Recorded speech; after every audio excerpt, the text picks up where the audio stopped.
Hello, you're watching Eastern Europe Review, a program dedicated to the situation in Belarus, Ukraine and Russia. This is a joint production of Belsat TV and TVP World. My name is Mr. Mitskevich, and let's take a look at the headlines. Russian soldiers killed a 15-year-old Ukrainian girl, and Belarusian authorities concealed her body in the morgue for 2 years. If Lukashenko hadn't facilitated the Russian invasion by providing the territory of Belarus, it is likely that both Arina and her parents would still be alive today. Provide water and fix the roads. What do Russians seek on the eve of launching Vladimir Putin's so-called direct line?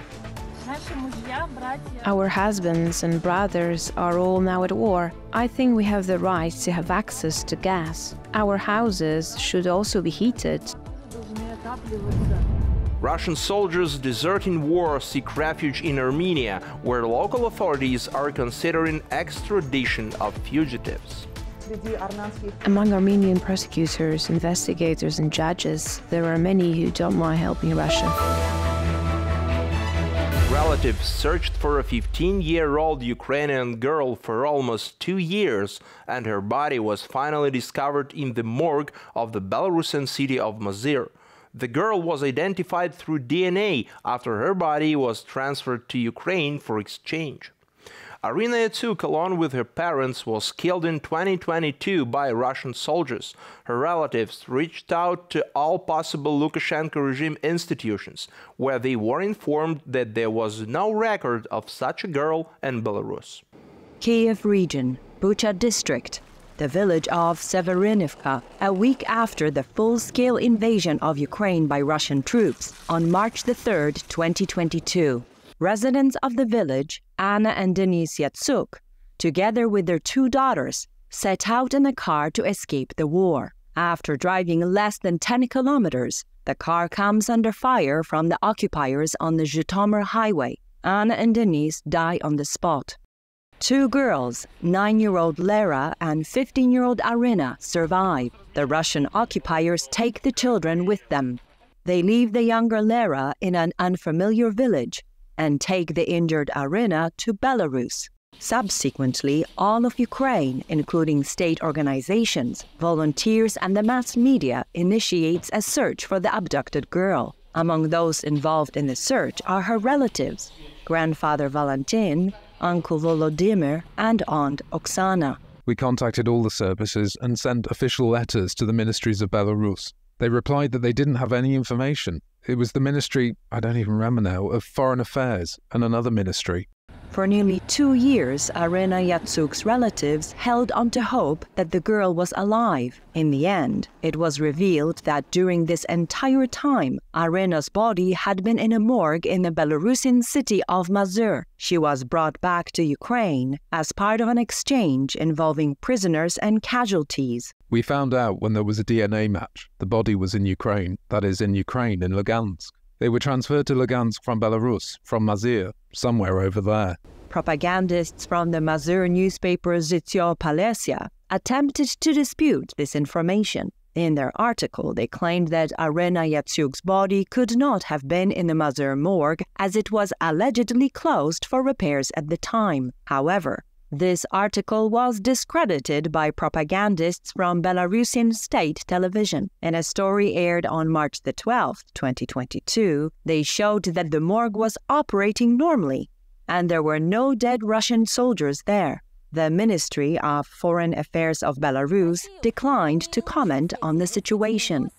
Personally, don't you consider it a crime to take Ukrainian children to the territory of Belarus? I don't know anything about this situation. Please use the telephone or contact the press service. Send your requests there and wait for a response. Pavel Latushka, deputy head of the United Transitional Cabinet and head of the National Anti-Crisis Management, claims that Arina and her parents became victims of a crime committed by Alexander Lukashenko and the top military political leadership of his regime. If Lukashenko hadn't facilitated the Russian invasion by providing the territory of Belarus, it is likely that both Arina and her parents would still be alive today. Responsibility for this crime could only be attributed to Lukashenko in the event of involvement in a special tribunal tribunal for the crime of aggression against Ukraine. On November 30th, during the meeting of the OSCE Council of Foreign Ministers in North Macedonia, a high-ranking official of the Lukashenko regime, Yuri Ambrazevich, commented on the accusations against Belarus regarding the alleged illegal removal of children from the occupied territories of Ukraine. Здесь ответ очень короткий.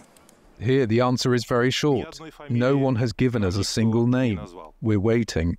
Irina's story exposes a lie in the official's statement. According to friends of Irina's family, the girl loved to draw and had a passion for makeup. She would have completed school this summer, but her life was cut short by Russian soldiers. After her body was brought back to Ukraine, she was buried in Uman next to her mother and father. On December the 1st, the Kremlin announced the collection of questions for Vladimir Putin's direct line, scheduled for the 14th of December. Since then, numerous appeals from Russians to the president have appeared on Russian social media. Citizens are urging the head of state to protect defrauded shareholders, address the issue of poor road conditions, and solve the problems related to deforestation and lack of gas. Interestingly, there are no complaints about the war in these appeals. The direct line event will be held for the first time since 2021. For 2 years, Putin has not held his direct line, a kind of conference where Russians can ask him questions about pressing issues. The last time Putin communicated with Russians was in 2021, before the start of the full-scale invasion of Ukraine. What questions have now accumulated among Russian citizens? For over 20 years, residents of the villages of Formino and Kolos in the Sverdlovsk region have been urging authorities to supply gas to their homes. During harsh winters, 400 villagers, including relatives of mobilized men, are forced to heat their homes with expensive firewood. Despite repeated complaints to local authorities, no progress has been made. Now, all hope rests on Vladimir Putin. Our husbands and brothers are all now at war. I think we have the right to have access to gas. Our houses should also be heated. From the first day of winter in Russia, a traditional petition campaign has been in progress. Russians from across the country are trying to reach the head of state to address their issues. If they're fortunate, on December the 14th, during the direct line, Vladimir Putin will attentively listen to their complaints and reprimand regional authorities. Social networks are flooded with dozens of video messages highlighting utility problems, ecology, broken roads, and evil developers. This is an outcome of the power vertical constructed by Putin, who has centralized significant authority in his hands, leading Russians to turn to him with their day-to-day problems. I am a pensioner of the Ministry of Internal Affairs. I went through hotspots, Karabakh and Chechnya. We have repaid our debt, and now we ask our state to pay attention to us. Uncle Vava, we want to live in our own house. I'm Russian, but I'm homeless. This inscription is featured on one of the posters held by defrauded shareholders from Kostroma. In a patriotic gesture, residents of Kostroma recorded a video where they appeal to Putin for assistance in their dispute with a developer company. In other regions, there are also a lot of unresolved problems. Animal volunteers from Chita are urging the president to restore order in the dog shelter. Residents of a village in the Novosibirsk region are pleading to save a birch grove from being cut down. And in one of the districts of Ufa, children have complained to the president that they do not have enough schools. Officials cannot find a place for a school near our house. It seems like there are Ukrainian saboteurs in the Kirov region whose main task is to discredit you. The Tsar is good, the boyars are bad. Residents of the village of Donaurov expressed their enduring support for Putin, considering him one of the best Russian rulers. However, they lament that local officials are hindering progress, leaving the president's supporters without basic amenities such as water, roads, paramedics, and pharmacies. No water. We have to melt snow so that we can have drinking water. Some citizens are very concerned about the so-called foreign agents. Workers at the Ural plant in the Chelyabinsk region have asked Putin to tighten the law. We ask you to initiate the adoption of a law that limits the potential manipulation of public opinion by foreign agents, as well as people who come under their influence, for the advancement and prosperity of our homeland. At the same time, among the dozens of inquiries received on the occasion of the direct line, there is not a single public complaint about mobilization and the war. It seems that Russians are not ready to talk openly about it. However, an independent sociological center has conducted a survey revealing that the main questions of interest to Russians, which they would like to ask President Vladimir Putin during the direct line, are related to the end of the war with Ukraine. This topic concerns at least 21% of Russians, making it more important for residents of the Russian Federation than any other issue. However, there is practically no chance for anyone to openly criticize the war, as all questions to Putin are carefully selected by his team. Armenia has become a sought-after destination for individuals opposing the war and political migrants fleeing Russia. Many are escaping potential criminal prosecution, while others chose to leave the Russian military due to their reluctance to participate in the war against Ukraine.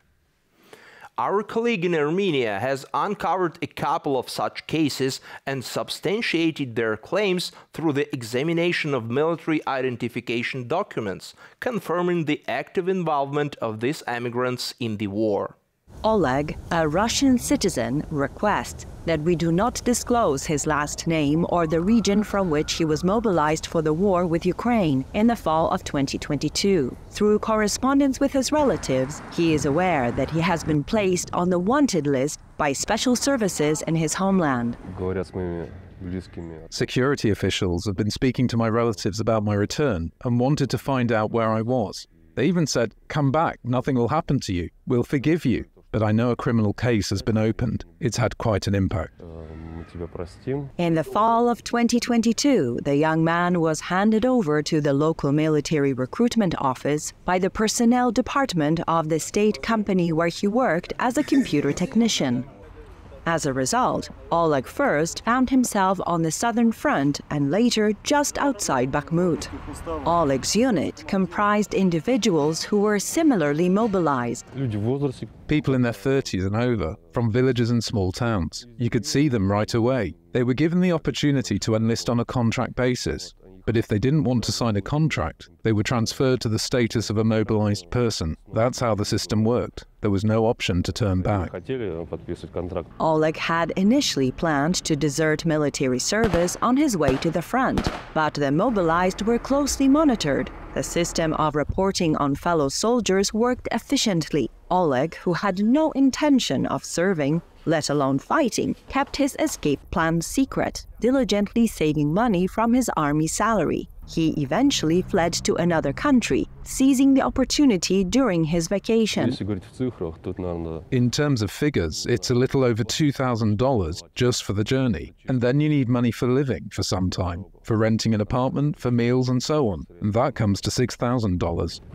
People like Oleg often reach Armenia through various countries, using undisclosed routes and schemes. A deserter with a criminal case cannot directly leave Russia by plane, as they risk arrest at either the Russian airport or upon arrival in Yerevan during passport control. Each fugitive possesses an orientation card, and demands for extradition from Russian law enforcement are swift for every escapee. Among Armenian prosecutors, investigators and judges, there are many who don't mind helping Russia. There are big fans of Russia. There is even a judge who has a picture of Putin in his social network profile. You have to be extremely careful with lawyers too. Not all lawyers are favorable to newcomers.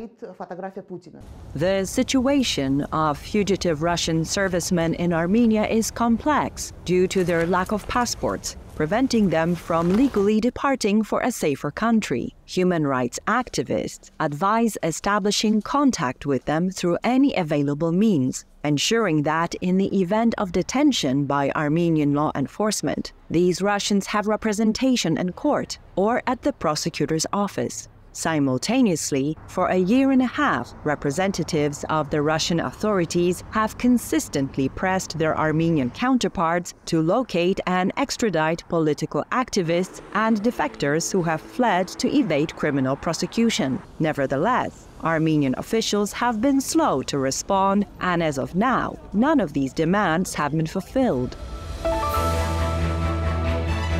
That's all for today. Eastern Europe Review will be back next Sunday. Please stay with TVP World and stand with Ukraine.